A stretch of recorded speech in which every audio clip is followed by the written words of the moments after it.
Le premier adhérent, voilà, c'est Édouard. Bonjour Édouard. Bonjour à tous, je suis Édouard Comon, je suis le cofondateur de Share is More.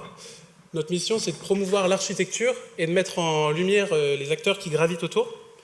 Et pour ce faire, on veut être le Shazam de l'architecture et donc de rendre accessible en un clin d'œil toutes les données techniques d'un bâtiment. Aujourd'hui, l'inspiration et la créativité des architectes, elle ne se fait pas derrière un PC, mais elle se fait dans la rue.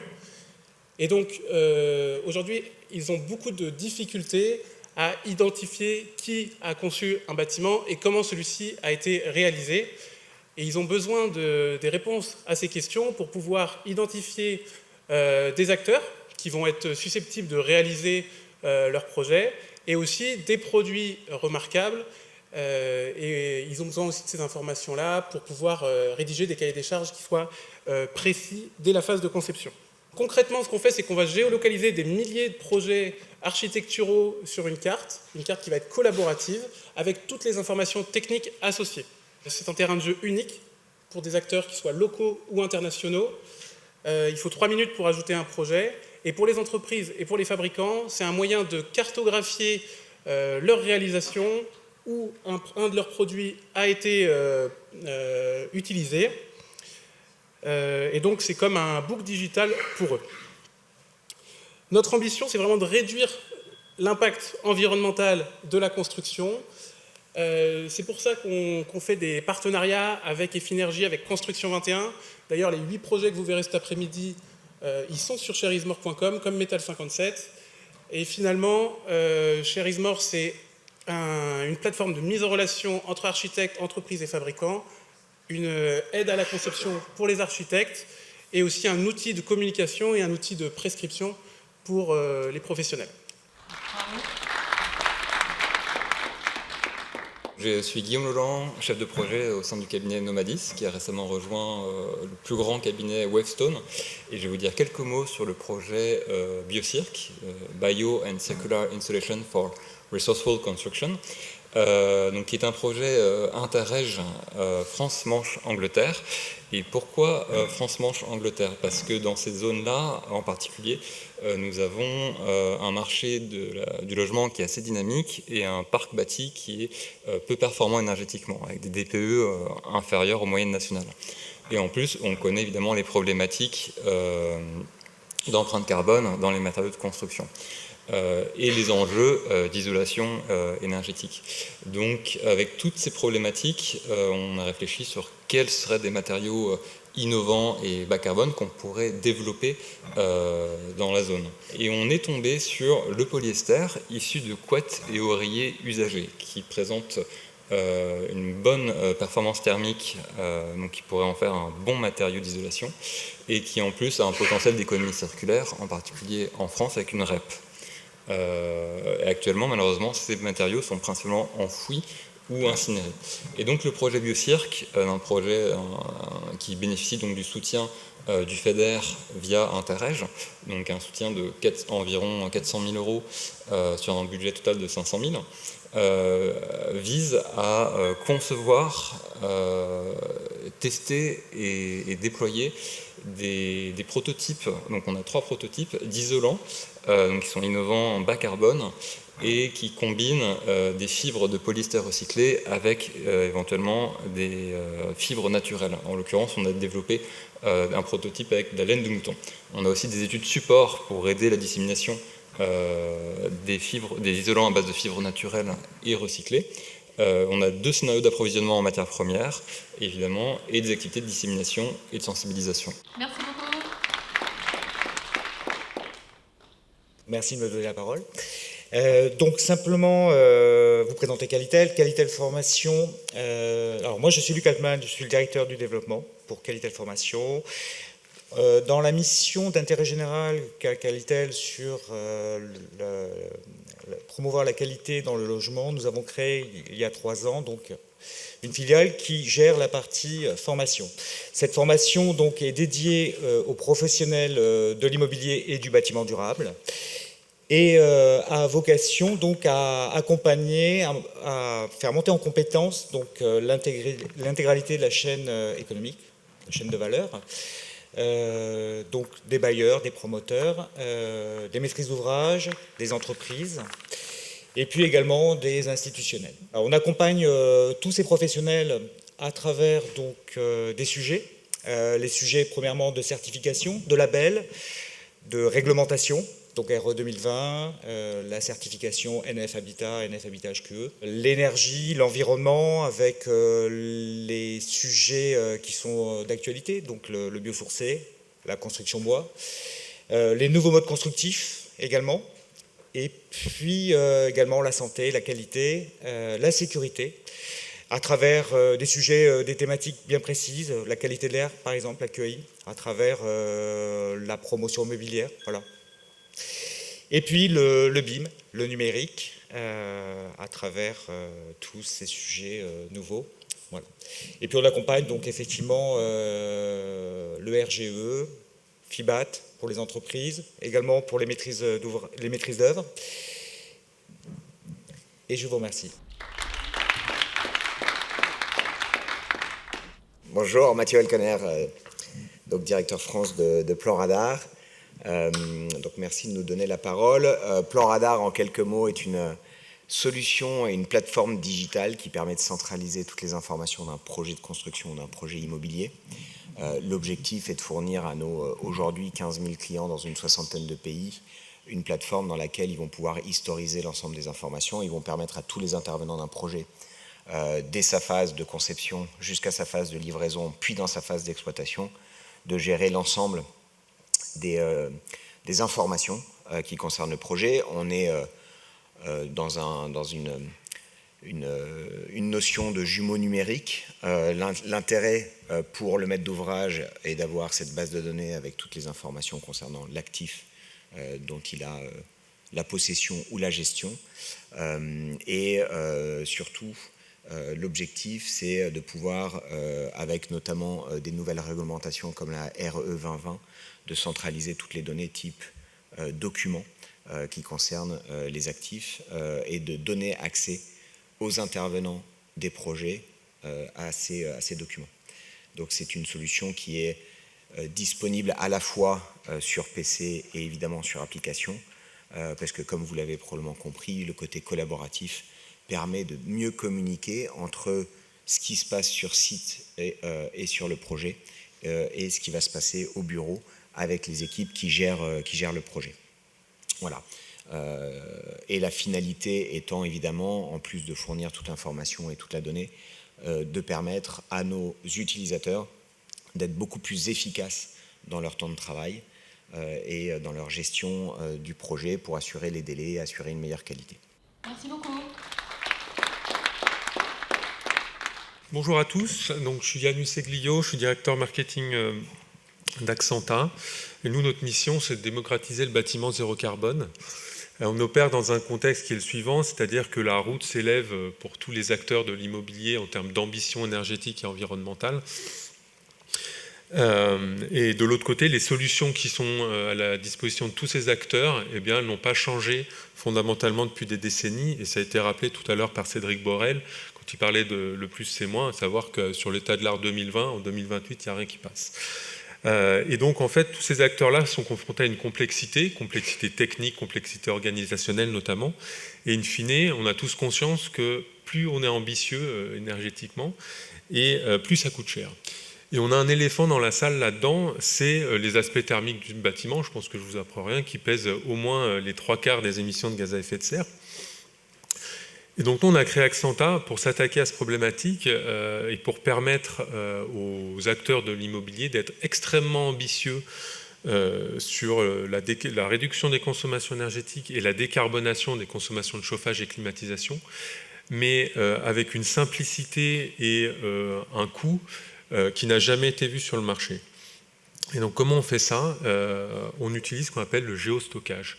On va venir en fait résoudre l'équation originelle de l'énergie renouvelable thermique, à savoir qu'elle n'est pas disponible au bon moment. Et donc on va utiliser le sous-sol pour stocker l'énergie fournie en été, pour l'utiliser en hiver et inversement pour pour le rafraîchissement. Ça nous permet d'atteindre des performances qui sont de l'ordre de 80% de réduction des consommations de chauffage et climatisation, même sans isolation, jusqu'à 95% de décarbonation, à un coût d'évitement de la tonne de carbone de 5 à 20 fois moins que toutes les alternatives du marché. Et pour donner un chiffre précis, on est capable de délivrer ces performances pour une centaine d'euros du mètre carré. Je pense que vous savez tous le prix de rénovation thermique globale ambitieuse. Bonjour, donc je suis Nofé Miadi, je suis le CEO de Leviathan Dynamics. Ces machines que vous voyez à l'image, il y en a eu en 2020 1,5 milliard d'installés. Ce sont des climatiseurs et les projections pour 2050, c'est qu'on en aura 3 fois plus, voire 4 fois plus.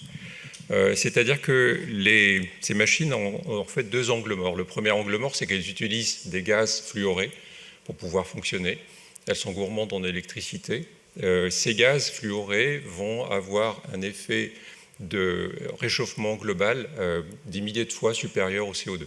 Donc ce que vous voyez sur le camembert en vert, c'est le CO2. Ce que vous voyez en tout petit, c'est ces gaz fluorés. C'est l'équivalent du secteur de l'aviation. Leviathan Dynamics, c'est une start-up industrielle de la deep tech. Nous sommes revenus aux bases, on est revenus aux bonnes vieilles règles de thermodynamique pour pouvoir les réinterpréter en innovant, en apportant en fait un compresseur que nous allons concevoir pièce par pièce, c'est-à-dire qu'on va concevoir des roues qui vont entrer dans un compresseur centrifuge qui va utiliser de la vapeur d'eau sous vide et qui tourne à 90 000 tours minute. C'est ce qui permet aujourd'hui de rendre l'eau comme réfrigérant naturel possible en remplacement à ces gaz fluorés qu'on a toujours eu jusqu'à maintenant. Ces machines que nous fabriquons vont être effectivement des pompes à chaleur, des groupes froids. On a différents cas d'usage que nous utilisons, sur lesquels nous travaillons aujourd'hui.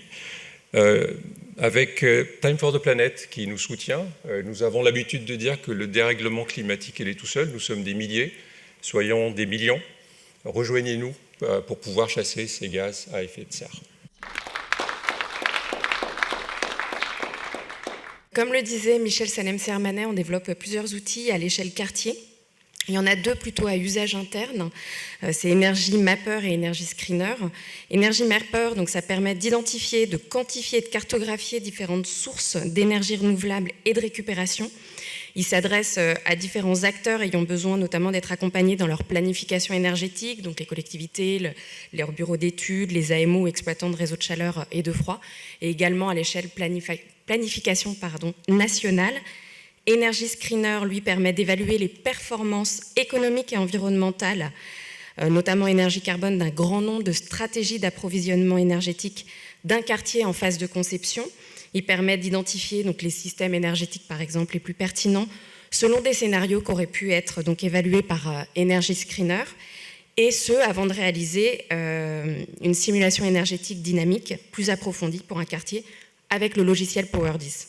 Donc on passe maintenant à 2 autres logiciels qui sont soit commercialisés, soit en passe de lettres, Power10 et UrbanPrint.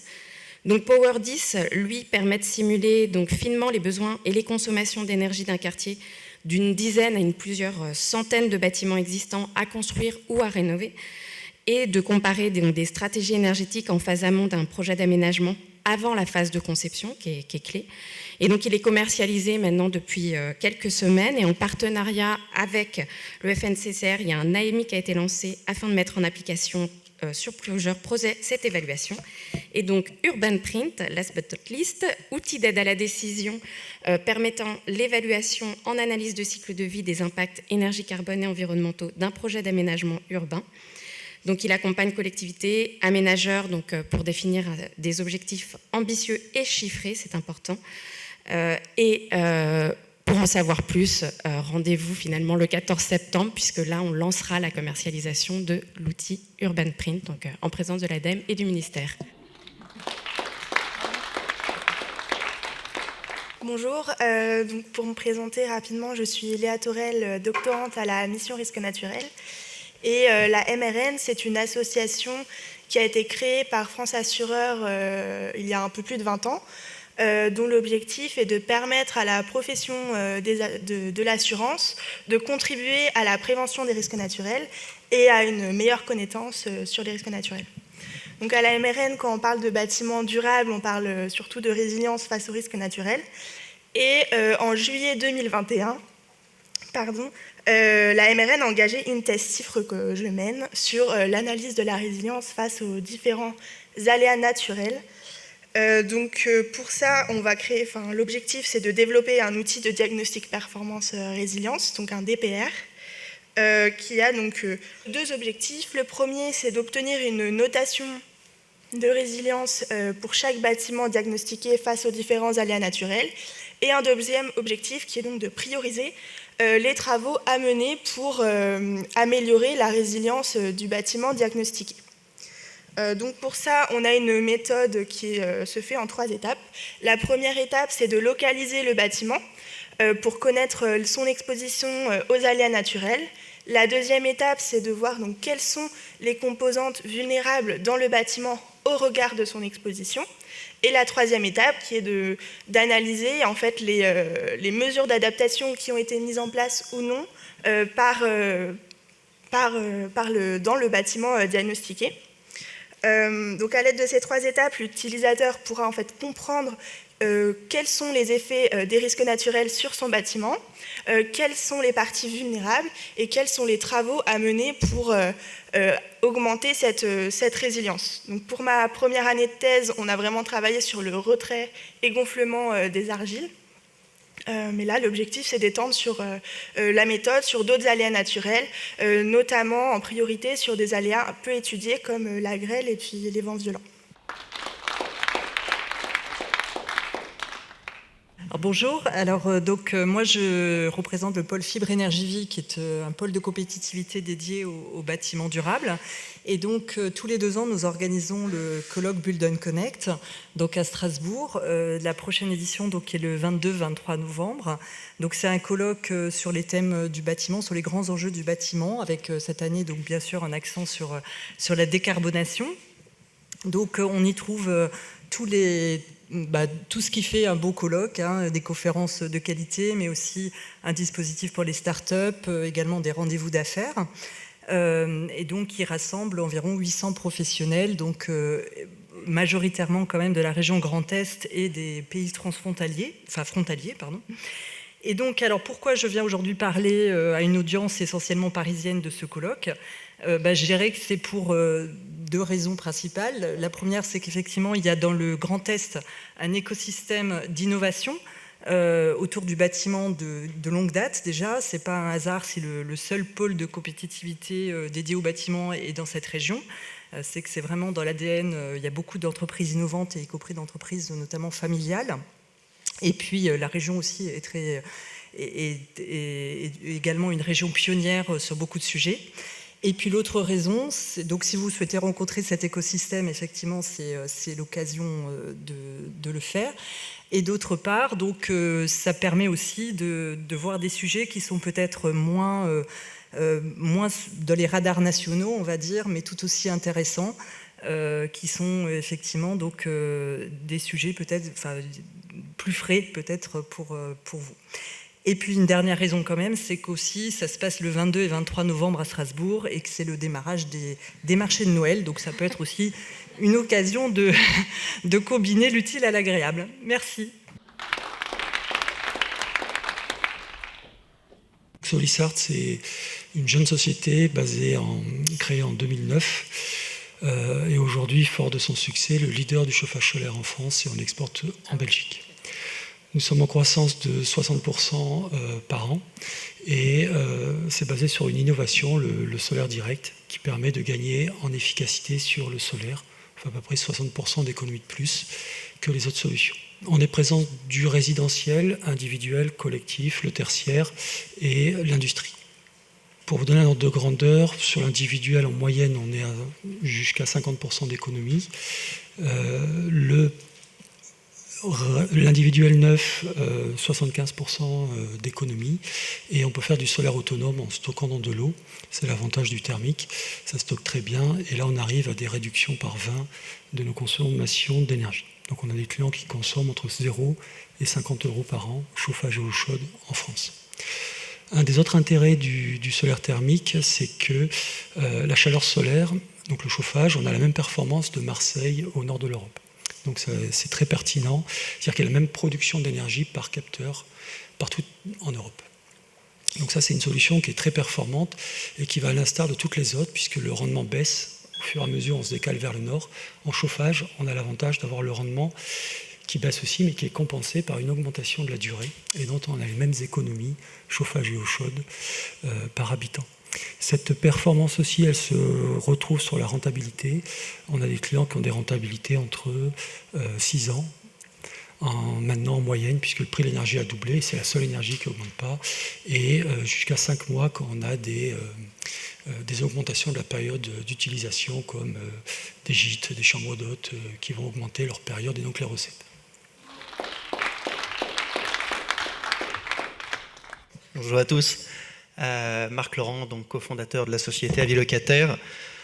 Quelques mots, Avilocataire, c'est à l'origine une société éditrice de logiciels qui intervient auprès des acteurs du monde de l'immobilier dans leur transition numérique et digitalisation. On intervient sur 2 verticales, la relation client, donc on va venir travailler sur les processus opérationnels qui vont lier nos clients bailleurs, promoteurs ou constructeurs dans leur relation avec les habitants, et une seconde verticale qui est la gestion technique du patrimoine. Aujourd'hui, je viens rapidement vous présenter notre nouvelle solution donc de pilotage numérique des chantiers de réhabilitation et site occupé. Comme vous le savez, ce sont des chantiers assez spécifiques puisque c'est du site occupé, donc soit des habitants, soit des personnes qui travaillent. Et aujourd'hui, on a déployé une solution qui permet à la main du conducteur de travaux de pouvoir piloter numériquement l'ensemble de son chantier, avec 2 axes. Le premier, c'est la numérisation de toutes les interactions avec les habitants ou les personnes situées sur le site. Donc ça passe par de la prise de rendez-vous numérisée, un petit peu comme Doctolib, la communication multicanale, du pilotage de la réclamation, et une seconde verticale qui est la gestion technique, puisque le conducteur de travaux et ses équipes vont pouvoir piloter les sous-traitants, ses intervenants directement depuis l'interface. L'idée, c'est de lui simplifier sa tâche, automatiser un certain nombre de processus qui sont chronophages pour ces conducteurs de travaux, notamment tout ce qui est intervention dans les logements, et de lui permettre aussi en temps réel d'avoir en centrale toutes les données en lien avec son chantier. Aujourd'hui, cette solution est déployée sur plus d'une trentaine de chantiers, travaillant avec des grands groupes comme Eiffage, bientôt d'autres comme Bouygues ou Vinci. Voilà, l'idée c'est vraiment de faire gagner du temps tout en capitalisant sur une qualité de service à destination des habitants dans le cadre de ces chantiers. Je vous remercie. Merci beaucoup. Le mouvement Unisson, c'est une initiative qui démarre, qui est portée par A4MT, l'IFPEP, Construction 21 bien sûr, Contraste, qui est soutenu par le nouveau Bauhaus européen, et surtout par un certain nombre de parrains et partenaires qui se sont engagés à nos côtés et avec lesquels on co-construira une méthode. Donc qu'est-ce que c'est Unisson ? C'est l'ambition de rassembler autour de l'architecte, autour de l'architecture, pour fédérer, pour encourager, pour promouvoir finalement les acteurs qui s'engagent pour une architecture décarbonée. L'idée, c'est retrouver cette envie collective de changer les pratiques, de chercher des solutions qui font le lien entre le carbone, le vivant, le bâti, et tout ça en lien bien sûr toujours avec la nouvelle RE 2020.